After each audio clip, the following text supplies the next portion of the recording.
HCA Eagles YouTube channel, and today we're playing through What Remains of Edith Finch. The story game won't be giving much commentary throughout it, and let's get right into it.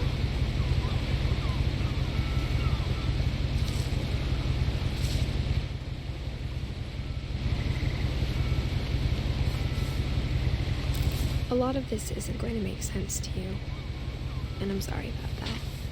I'm just going to start at the beginning, with the house.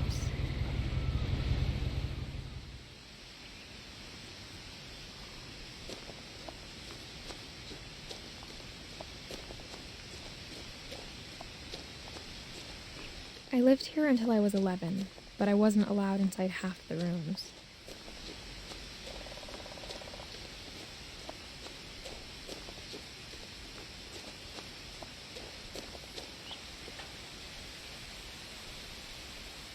Inside the mailbox were bills from 7 years ago, marked urgent, open immediately.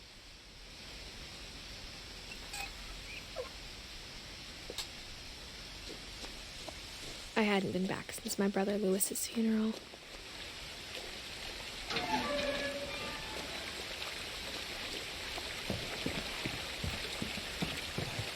In her will, my mother left me a key, but didn't tell me what it unlocked. Maybe she thought I'd know. Or she thought that the mystery would be enough to bring me back.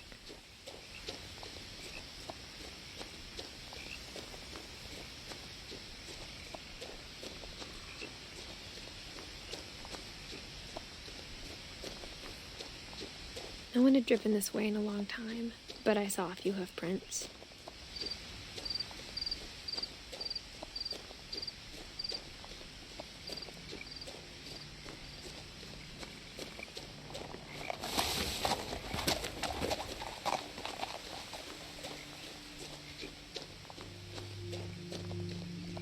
The truth is, even after I inherited the house, I never thought I'd come back to it.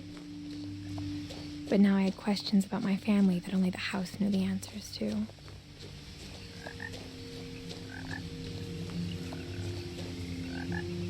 The house was exactly like I remembered it, the way I'd been dreaming about it.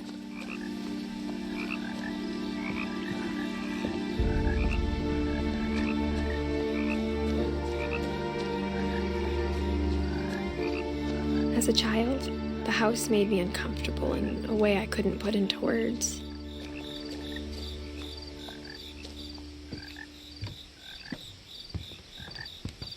Now, as a 17-year-old, I knew exactly what those words were. I was afraid of the house.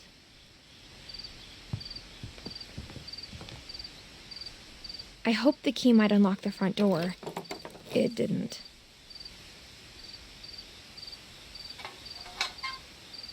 Looking in, I felt like the house itself had been waiting for me.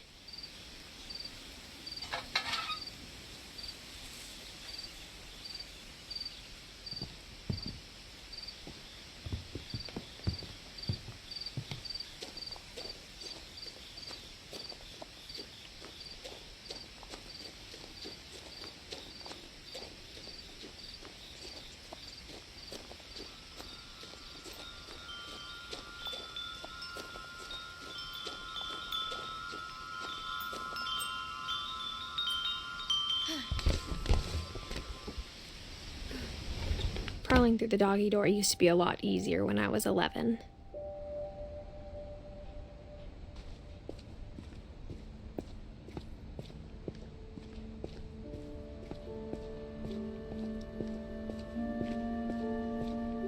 For the first time in years, I felt like I was home. But instead of a family, there were just memories of one. Like how only one restaurant would deliver to our house, so we had Chinese a lot.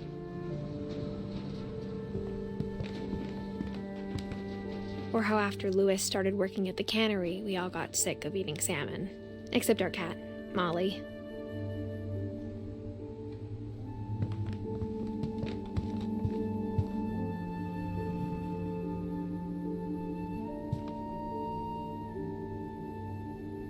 The table was still a wreck from the night we left.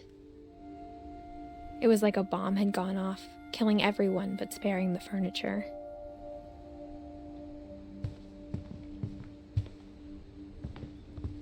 Nothing in the house looked abnormal. There was just too much of it, like a smile with too many teeth. Even the fireplace had a story. Edie told me the bricks came from the original house, after it sank.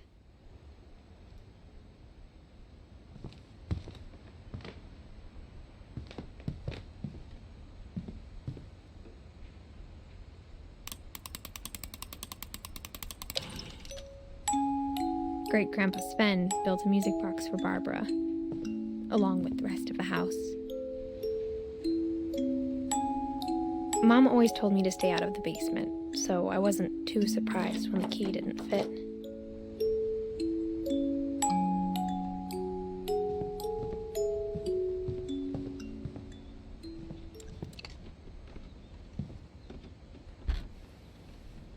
Edie told me once that every Finch who ever lived is buried somewhere in the library.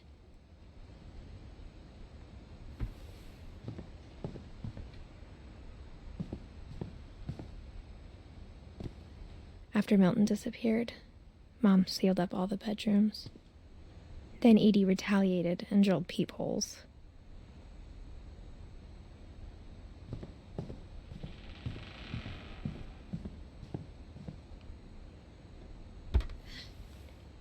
The last time I was in Edith Sr.'s room, I was 10 and she was painting my portrait.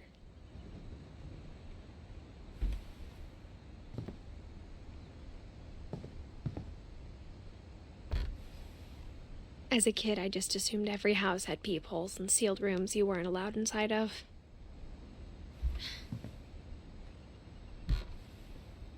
My Grandpa Sam spent 7 years sharing a room with his dead brother, Calvin.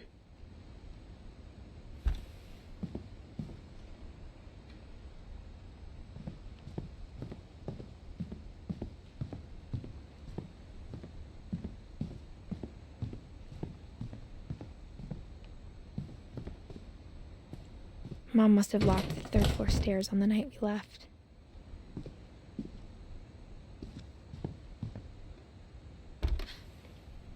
Barbara was a child star for 2 years, until America grew out of it.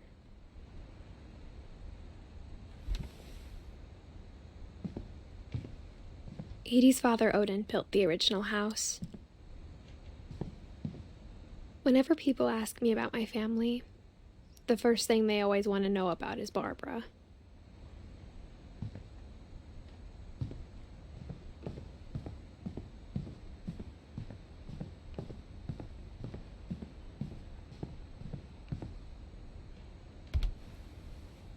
Molly always seemed like a girl I could imagine being friends with, if she hadn't died in 1947.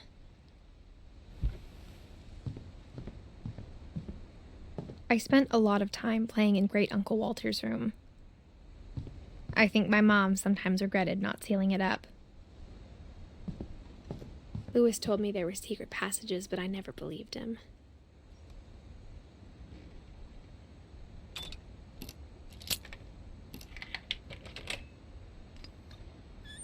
Turns out, my mom was really good at keeping secrets. Now it was time to find out what my mom had been afraid of.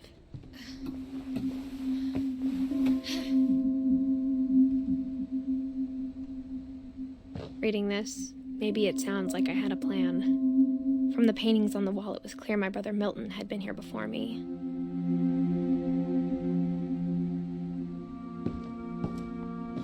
But I had no idea what was behind that door.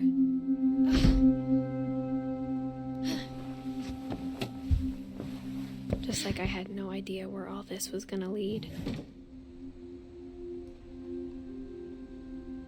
I grew up looking at Molly's room through the peephole. Molly's gerbil had a tiny bedroom with its own even tinier gerbil cage. Being inside for the first time, I felt like I'd stepped behind a painting.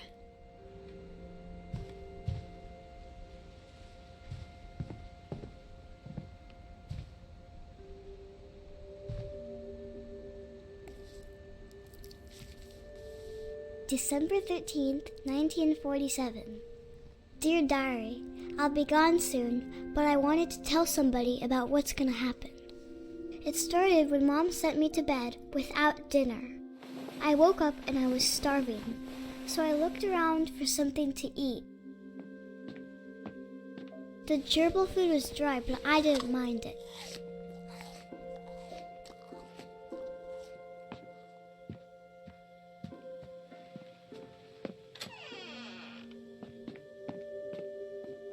I kept eating and eating.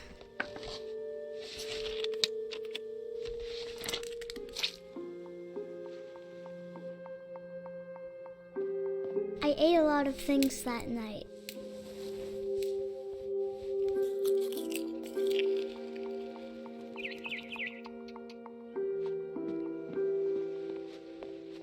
Then I heard chirping outside my window.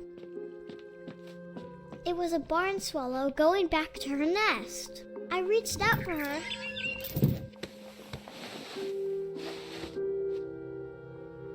And suddenly, I was a cat. I tried to be quiet, but the bird was really scared.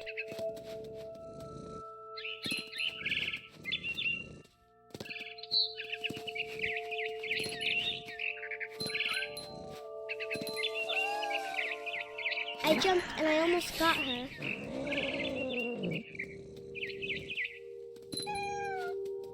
I could tell she was getting really tired. Now I was up in the big tree. I promised Dad I wouldn't climb it anymore. All I cared about was eating that. I gobbled her up. And suddenly, I was an owl. First, all I heard was the wind. Then I heard little teeth nibbling in the grass.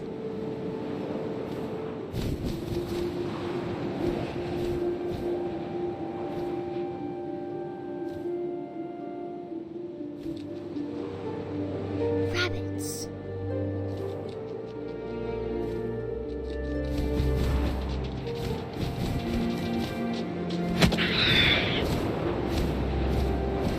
I imagined his face looking up and seeing mine through my talons.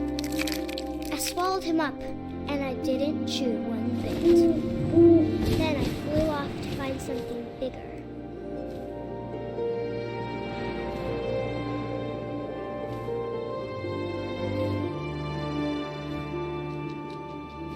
A mama rabbit.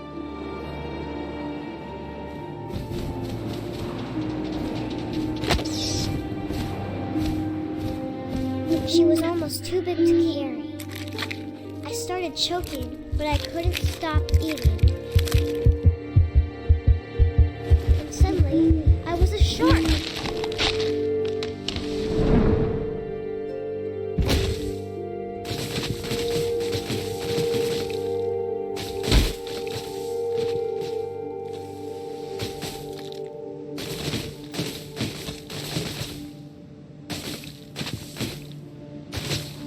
I rolled off a cliff and into the ocean. Now, I was hungrier than ever.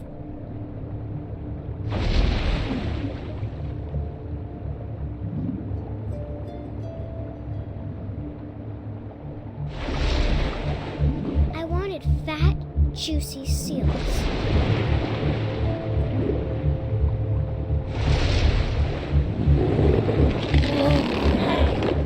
I tore off her flipper, and it tasted really good.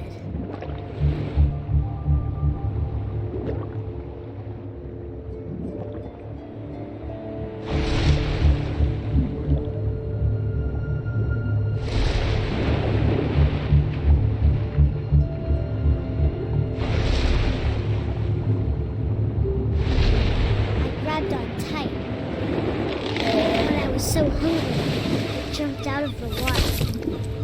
When I opened my eyes, everything had changed.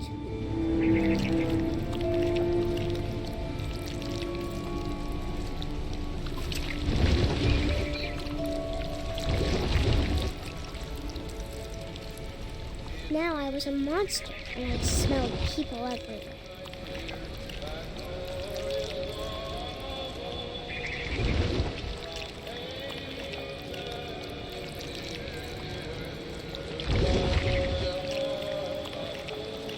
was big, and I moved real quiet.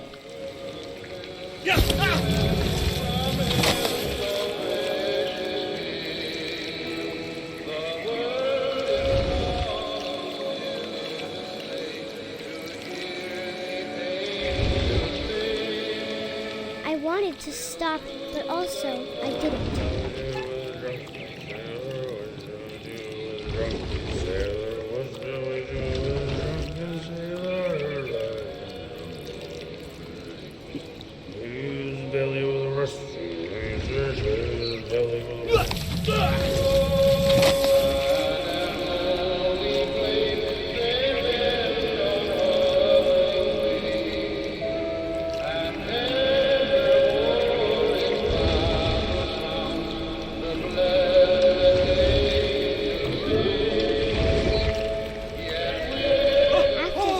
Passenger, I was still hungry, and across the water I smelled something new, something I had to have, so I swam towards it.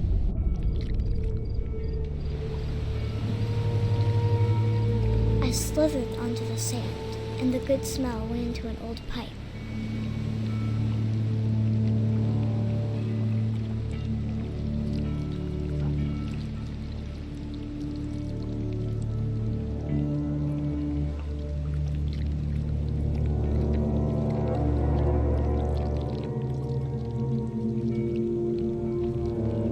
I got closer and closer.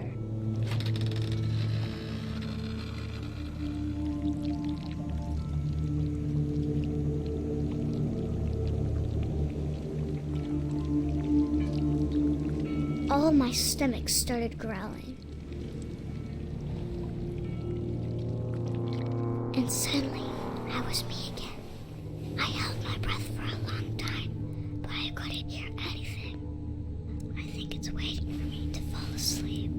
But it's not going to wait much longer. It needs to feed, and we both know I will be delicious.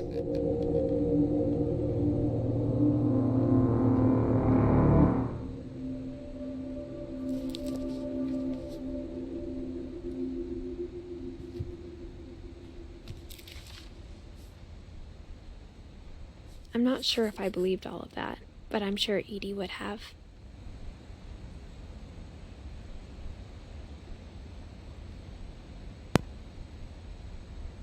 Alright, and that's it for part 1